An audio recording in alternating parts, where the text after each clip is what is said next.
ഓ കാപ്പി എടുത്തു വെച്ചിട്ടുണ്ട് രണ്ടുപേർക്കും വന്ന് കുടിക്കേ. കേട്ടോമേ, അമ്മയുടെ അരുമ മകൻ പബ്ലിക് പ്രോസിക്യൂട്ടർ നന്ദകുമാർ എന്ന് കോടതിയിൽ ഒരു കലക്ക് കലക്കി. തോമസ് സെക്രട്ടറിയ ഉൾപ്പെടെ 5 പേർക്ക് ചുളുവി ജീവപര്യന്തം സംഘടിപ്പിച്ചു കൊടുത്ത്. ഒന്നും നിർത്താമോ? കാരെ കയറിയപ്പോ തുടങ്ങിയാണല്ലോ ഈ കളത്തില്. എന്തുദ്ദേശിച്ചായി സോപ്പ് പതപ്പിക്കുന്നത്? എന്ത് സോപ്പ്? അയ്യോ, ഞാൻ ബെഞ്ച് ക്ലാർക്കായിരിക്കാൻ തുടങ്ങിയിട്ടെ വർഷം 10-12ആയി. പല കൊടികുത്തിയ വക്കീലന്മാരുടെ വാദങ്ങൾ ഞാൻ കേട്ടിട്ടുണ്ട്. പക്ഷെ നന്ദനെ പോലെ വാദിക്കാൻ അറിയാവുന്ന ഒരു വക്കീലിനെ ഭൂമി മലയാളം കണ്ടിട്ടില്ല. അമ്മേ എന്താ അമ്മേ എന്നെ സൂചിപ്പിക്കാമേ? എന്തിനാന്നറിയാം, എന്റെ കല്യാണം കഴിഞ്ഞിട്ടും ഇവൻ ഇവിടെ തന്നെ പറ്റിക്കൂടണം. അതിനാണ് ഈ സോപ്പ്.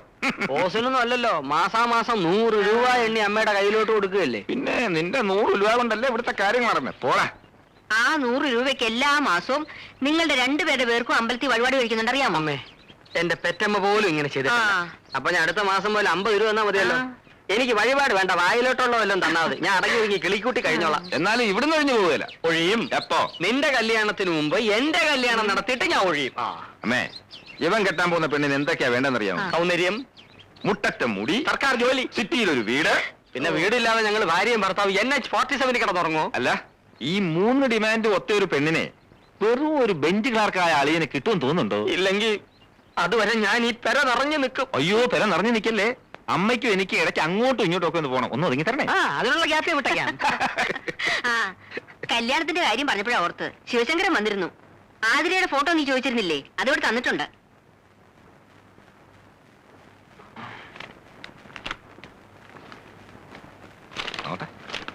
ഇവിടെ നോക്കട്ടെ നോക്കട്ടെ. നേരി കണ്ടതുപോലല്ല. അതെ, ഫോട്ടോയിൽ കുറച്ചുകൂടെ മെച്ചൂരിറ്റി ഫീൽ ചെയ്യുന്നുണ്ടല്ലേ? അതല്ല, നേരിട്ട് കണ്ടപ്പോ അച്ഛനെയും മോളെയും പോലുണ്ടായിരുന്നു. ഇപ്പോ അപ്പൂപ്പനെയും കൊച്ചുമോളെയും പോലുണ്ട്.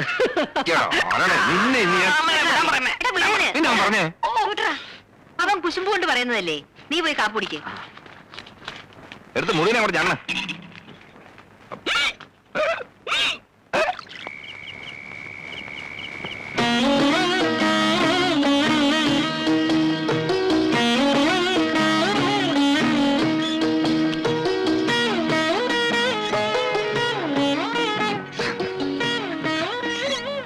ശങ്കരേട്ടൻ വല്ലതും പറഞ്ഞോമേ?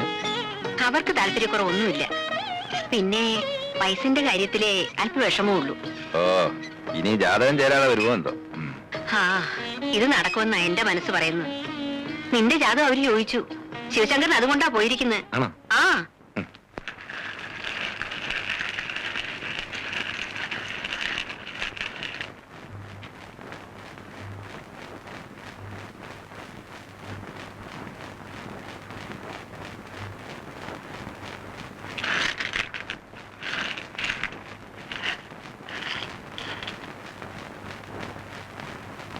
ഈശ്വരാധീനം കൊണ്ട് ഈ ജാതകങ്ങളുടെ ഗണം 2 ഒന്നാ. അതായത് ഗുണം 10 എന്നർത്ഥം. പ്രശ്നമാർഗത്തിൽ ദീർഘദാമ്പത്യത്തിന് 23 പൊരുത്തങ്ങളാ പറയണത്. ഇവിടെ ഭാഗ്യം പോലെ ഒക്കെ ഒത്തു വന്നിരിക്കണു. അടുത്ത കാലത്തൊന്നും ഇത്ര വിശേഷമായിട്ടൊരു പൊരുത്തം ഞാൻ കണ്ടിട്ടില്ല. വേറെ എന്ത് തടസ്സം ഉണ്ടാച്ചാലും അതൊക്കെ അങ്ങോട്ട് ഒഴിവാക്കി ഈ ജാതകങ്ങൾ തമ്മിൽ കൂടി ചേർക്കുക. എല്ലാം ഉത്തമമായിരിക്കും.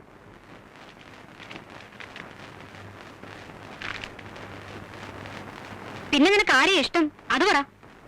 ഇതുവരെ നീ വിചാരിച്ച നടന്നത്. ഇനി എന്റെ മോൾ അങ്ങനെ വിചാരിക്കണ്ട. ഞങ്ങളുടെ തീരുമാനത്തിന് വിലയുണ്ടോന്ന് അറിയണമല്ലോ. എന്താ?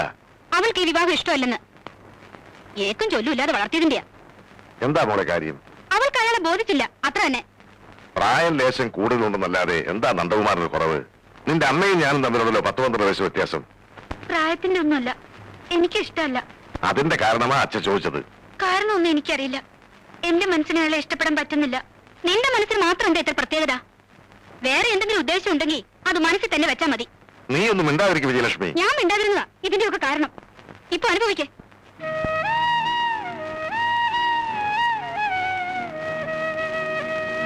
മക്കളെ നിലയ്ക്കും വിലയ്ക്കുമല്ല വളർത്തിയെന്ന് പറഞ്ഞ് നിങ്ങളുടെ അമ്മേനെ എപ്പോഴും കുറ്റപ്പെടുത്തിയിട്ടുണ്ട്.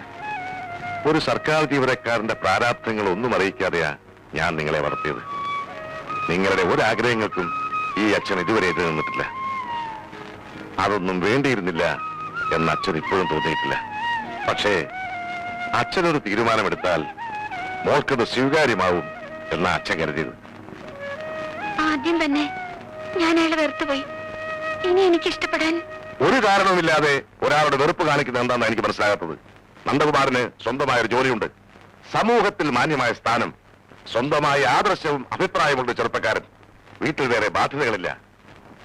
മകൾക്കൊരു ഭർത്താവിനെ കുറിച്ച് ചിന്തിക്കുമ്പോ ഒരച്ഛനിൽ കൂടുതൽ എന്താ ആലോചിക്കാനുള്ളത്? അച്ഛൻ പറയുന്നതെല്ലാം ശരിയായിരിക്കും, പക്ഷേ ഞങ്ങൾ തമ്മിൽ ഒരു ചേർച്ചയില്ല. അതിനെ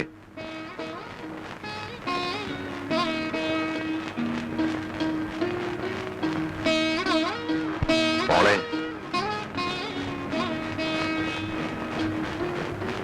മോൾക്ക് ഇങ്ങനെ ഒരു ആലോചന നടക്കുന്നുവെന്ന് അറിഞ്ഞിട്ടും മോൾ എതിർപ്പൊന്നും പറഞ്ഞില്ല. ജാതകങ്ങൾ തമ്മിൽ നല്ല പൊരുത്തമാണെന്ന് കൂടി കണ്ടപ്പോ അച്ഛൻ വാക്ക് കൊടുത്തുപോയി. അച്ഛനെ ഇത് മാറ്റി പറയണോ? മോള് സ്വസ്ഥമായിട്ടൊന്ന് ആലോചിക്കും.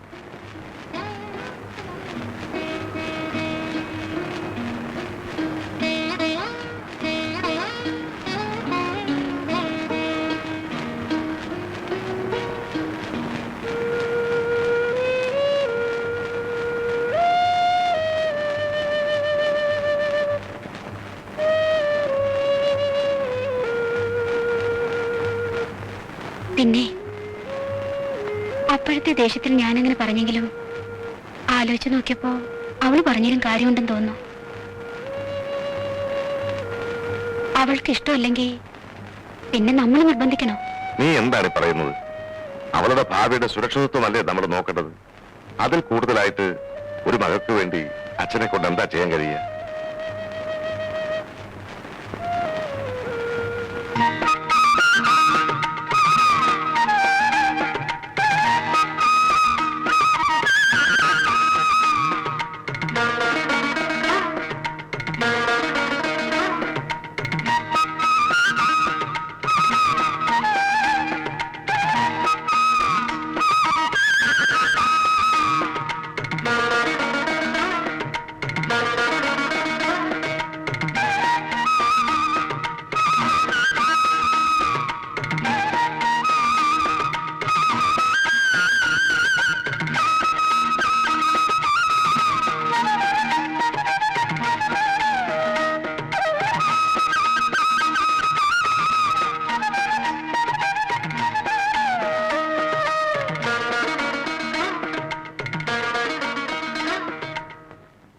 കണ്ണിന് ചുറ്റുമുള്ള കറുപ്പ് എങ്ങനെ മാറ്റാം?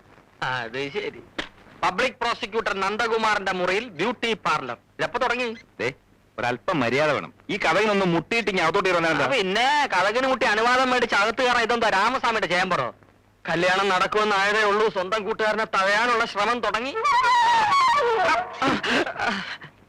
എന്താ എനിക്കൊന്നും പറ്റുകയില്ലേ? പിന്നൊരു കാര്യം, പാൽപ്പാട പുരട്ടുകൊണ്ട് മാത്രം ഈ മുഖത്തെ രൗദ്രഭാവം മാറില്ല, അതിന് പ്ലാസ്റ്റിക് സർജറി തന്നെ വേണം. കുറെ പേരെ വാദിച്ച് തൂക്കിലേറ്റിയതല്ലേ, വെറുതെ എന്തിനാ പാലിന്റെ വിറ്റാമിൻ കളയുന്നത്? ഈ അറിവ് പകർന്നു തരാനായിരിക്കും അവിടുന്ന് ഇപ്പൊ ഇങ്ങോട്ട് എഴുന്നള്ളിയത്. വെരി വെരി സോറി, അതിനല്ല. പിന്നെ അതിന് അയ്യോ, ഞാൻ മറന്നുപോയല്ലോ. ഞാൻ എന്ത് പറയാനാ ഇങ്ങോട്ട് ഇടിച്ചു കളിക്കറി വന്നേ? എടാ, ഒരാഴ്ച നീ ലീവ് എടുത്ത് വീട്ടിലിരുന്നാലും ഇത് ഓർമ്മ കിട്ടിയത്. അമ്മേ പാൽപ്പാട. എന്തെടുക്കുക? മുഖം തുടക്കറിയാ. എന്താ രണ്ടും കൂടി ഇതിനകത്തുണ്ടായിരുന്നോ? ജമാൽ എത്ര നേരമായി ഇവിടെ വന്ന് കാത്തിരിക്കുന്നു? അയ്യോ, അത് പറയാനാ ഞാൻ ഇങ്ങോട്ട് വന്നത്. സാറിന്റെ ഗുമസ്തൻ ഗുലിമാലി ജമാല് കാണാൻ വന്നിരിക്കുന്നു. ഇന്നത്തെ ദിവസം പോക്കാ. ആർക്ക്? അല്ല, എന്റെ.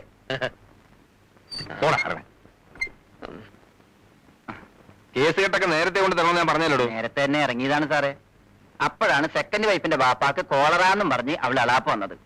അറിഞ്ഞ സ്ഥിതിക്ക് അവിടം വരെ ഒന്ന് പോകാതിരിക്കാതെ പറ്റുമോ? അങ്ങനെ ഇരിക്കെ ഇറങ്ങിയേക്കാന്ന് കരുതിയപ്പോഴാണ് ഫസ്റ്റ് വൈഫിന്റെ ബാപ്പാക്ക് ബസൂരി എന്നും പറഞ്ഞ് അവൾ അളാപ്പ് വന്നത്. ഇതെല്ലാം കൂടി കേട്ടപ്പോ പടച്ചോനാണ് നമുക്ക് ഒരു ലൂസ് മോഷൻ. അതാണ് വരാൻ വൈകി. മോഷണം കുഴപ്പമൊന്നുമില്ല. കുഴപ്പമൊന്നും. നാളെ ഏതൊക്കെയാ കേസ്? CP 38/87, CP 52, അതൊക്കെ പറഞ്ഞു. CP 22/88, സെഷൻസ് 3/90, സെഷൻ 2 മതി മതി മതി. നാളെ രാവിലെ 8 മണിക്ക് ഓഫീസ് തുടങ്ങണം. മജിസ്ട്രേറ്റ് കോർട്ടിലെ കേസിന് ബാലേന്ദ്ര അപ്പിയർ ചെയ്യട്ടെ.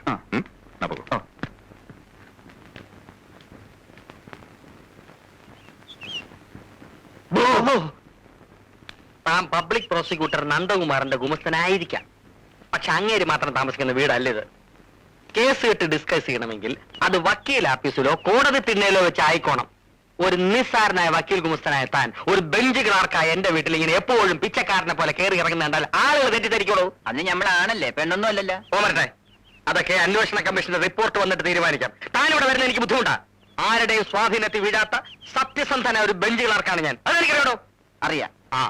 സാറും നന്ദകുമാർ സാറും 10ാം ക്ലാസ് വരെ ഒരുമിച്ച് പഠിച്ചവരാണെന്നും നന്ദകുമാർ സാറിന്റെ വിദ്യാഭ്യാസ രേഖ ഇടയ്ക്ക് വെച്ച് മുറിയാതിരുന്നതുകൊണ്ട് അദ്ദേഹം പഠിച്ച് വലിയൊരു വക്കീലായെന്നും ക്ലാസ്മേറ്റായ ഉണ്ണിത്താൻ സാറിനെ വിധി ഒരു ബെഞ്ച് ക്ലർക്കാക്കിയെന്നും വാദി പ്രതി സാക്ഷി വ്യത്യാസമില്ലാതെ കോടതി വരാതെ പറയണേ നമ്മൾ കേട്ടിട്ടുണ്ട്. അത് ഞങ്ങളൊന്നും ഇപ്പോഴും ഒരു എടാപോടാ ബന്ധമാണുള്ളത്.